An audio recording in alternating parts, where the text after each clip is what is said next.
وعلى آل سيدنا مولانا আমার বাবাজি সোনামানিকেরা প্রিয় নবী সাল্লাল্লাহু আলাইহি ওয়াসাল্লাম আরো বলে গিয়েছিলেন, আয় আমার উম্মতানেরা, আমি তোমাদের থেকে বিদায় নেব, আমি তোমাদের কাছে 12 ইমাম রেখে যাচ্ছি।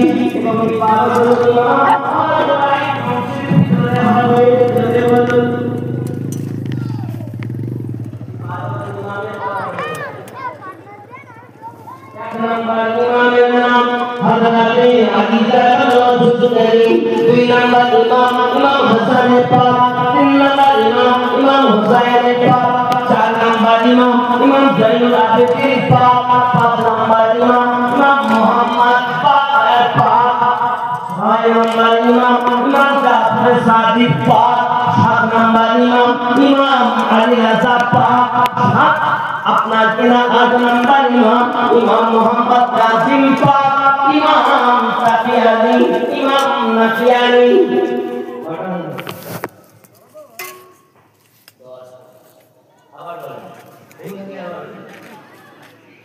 মাওলায়ে কায়নাত আলী কারামাল্লাহুল কারীম, হাসান পাক, হুসাইন পাক, জয়নুল আবেদিন,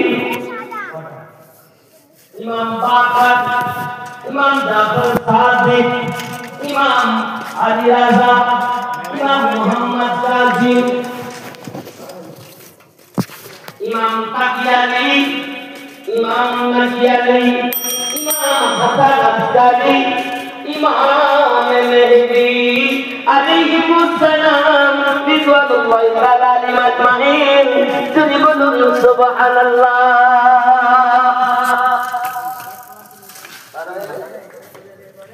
মদিনাতে যাবেন, মসজিদ নববীর মিনারে, মসজিদ নববীর দেওয়ালে এই 12 ইমামের নাম খোদাই করা আছে।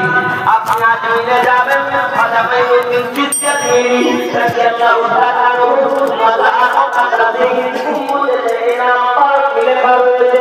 আমার আব্বা সোনামানিকেরা এই 12 ইমামের মাধ্যমে আপনার আমার জীবন চলবে। এখন দুনিয়ার জমিনে যারা 12